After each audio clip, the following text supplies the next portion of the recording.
صلى على سيد الرسل وخاتم الأنبياء محمدا المصطفى وعلى آله وأصحابه وبارك وسلم تسليما كثيرا كثيرا.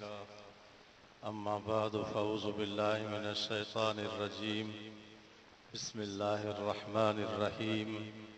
إنا عرضنا الأمانة على السماوات والأرض والجبال فأبين أن يحملنها وأشفقن منها وحملها الإنسان.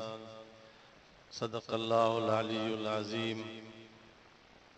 स्टेज ते तशरीफ़ फरमा बिरादर मोहतरम मुकरम कायद सिंध हज़रत अल्लामा राशिद ख़ालिद महमूद साहब ऐं हालिद शरीफ खां तशरीफ़ फरमा हज़रत मौलाना मुफ्ती मोहम्मद ताहिर साहब ऐं सखर खां तशरीफ़ फरमा मोहतरम मौलाना मुफ्ती सऊद अफज़ल आलवी साहब ऐं ॿिया ज़ुआमाए मिलत ऐं हाज़रीन अस्सलामु अलैकुम वरहमतुल्लाहि वबरकातुहू। जानशीने हज़रत मोहम्मद याकूब साहब बक़ियतुस सलफ़ हज़रत मौलाना अब्दुल्ला साहब सुमरानी शरीफ वारनि जे सॾ ते तव्हां ऐं असां हिन सरज़मीन जंहिं सरज़मीन खे अल्लाह जे वलियनि पंहिंजे अज़कार सां सरफराज़ फरमायो ऐं न सिर्फ़ ज़िक्र अज़कार सां बल्कि इन जे अंदरि काल अल्लाह काल रसूल जो दीनी इदारो क़ाइमु फरमायो। उन दीनी इदारे जे अंदरि तसलसल सां उहा दीनी तालीम भी जारी ऐं सारी आहे ऐं उते ज़िक्र अज़कार जा उहे हल्का भी जारी ऐं सारी आहिनि। अल्लाह ताला इन्हनि अकाबिरीन जे कुबूर खे किरोड़ा रहमत सां सरफराज़ फरमाए।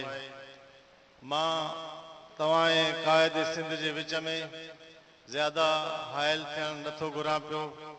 सिर्फ़ एतिरी गुज़ारिश अर्ज़ रखंदुसि त अल्लाह तबारक व तआला जंहिं क़ुरान करीम जी इल्म जी तकमील जे सिलसिले में इन्हनि उलमाए किराम खे अॼु आलिम थियण जो एज़ाज़ नसीब फरमायो आहे ऐं जिन हाफ़िज़नि सगूरनि खे 6666 आयतुनि ते मुश्तमिल क़ुरान करीम अल्लाह ताला उन्हनि जे सीननि जे अंदरि समायो आहे। इहा हिकिड़ी थोरी मेहनत नाहे बल्कि इहा अज़ीम शान वॾे में वॾी मेहनत आहे।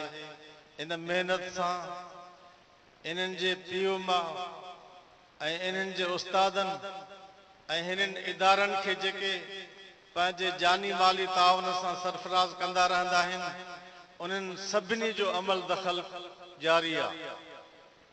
मुंहिंजा दोस्तो अज़ीज़ो ही उन क़ुरान करीम जी तालीम जी तकमील थी आहे जंहिंजे अज़मत जे लाइ अल्लाह तबारक व तआला इहा ॻाल्हि फरमाई आहे त लौ अंज़लना हाज़ल क़ुरआन अला जबलिन लरअयतहु ख़ाशिअम मुतसद्दिअम मिन ख़शियतिल्लाह। जेकॾहिं मां ही क़ुरान जबल ते नाज़िल कयां हा त उहो पुरज़ा पुरज़ा थी वञे हा।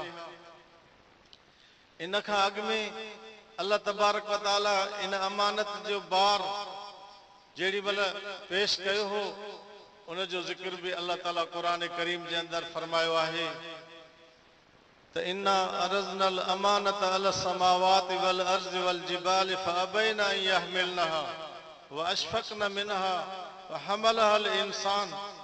मां इहा पंहिंजी अमानत जेका हिन इंसाननि ऐं जिन्हनि जी दुनिया आख़िरत जी फलाह ऐं बहबूदी ऐं कामयाबीअ जे लाइ मां पई लाथी त मां उहा पहिरियों पेश कई हुई आसमाननि ते ज़मीननि ते जबलनि ते उन्हनि आजिज़ी ॾेखारी।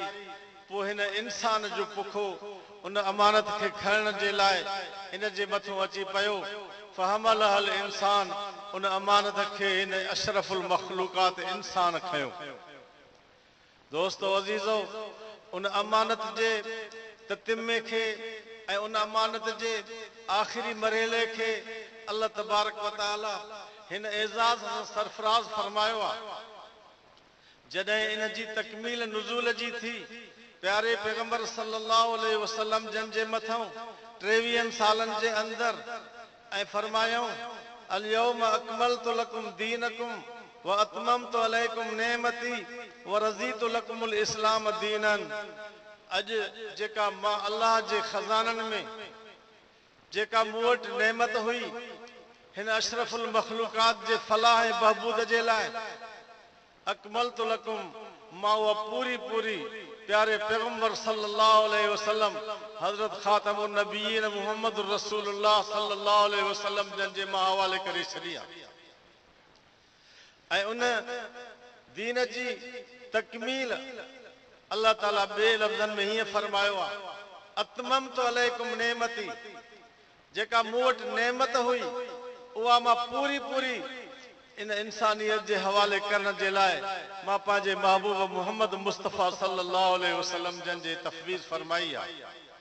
दोस्तो अज़ीज़ो, उन जो बहार तव्हां रमज़ान शरीफ़ जे अंदरि ॾिठो, जंहिं रमज़ान शरीफ़ जे अंदरि इन क़ुरान करीम खे नाज़िल कयो वियो, उन रमज़ान शरीफ़ खे अल्लाह तबारक व तआला उहो एज़ाज़ ऐं शरफ़ नसीब फरमायो जो इन जे अंदरि हिक नफ़िली इबादत खे अल्लाह तबारक व तआला फ़र्ज़ जी इबादत में दर्जो नसीब फरमाए थो पियो ऐं हिक फ़र्ज़ जी इबादत खे अल्लाह तबारक व तआला 70 फ़र्ज़नि जे दर्जात में रखे थो पियो।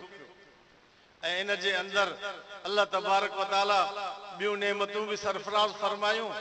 जंहिं राति जे अंदरि इहो क़ुरान करीम जो नुज़ूल थियो, अल्लाह तबारक व तआला उनखे 83 साल 4 महीननि खां वधीक अल्लाह तबारक व तआला हिक राति जी उन इबादत खे अल्लाह तबारक व तआला आख़िरत जे अंदरि मीज़ान में उन जो एॾो वॾो जेको आहे अल्लाह ताला क़दुर थो फरमाए पियो। फरमाई इन्ना अंज़लनाहु फी लैलतिल क़द्र, मां इनखे क़ुरान करीम खे लैलतुल क़द्र जे अंदरि नाज़िल कयो। दोस्तो अज़ीज़ो, ये अल्लाह जूं नेमतूं तव्हां समूरनि मुसलमाननि हिन रमज़ान शरीफ़ जे अंदरि हासिल कयूं आहिनि।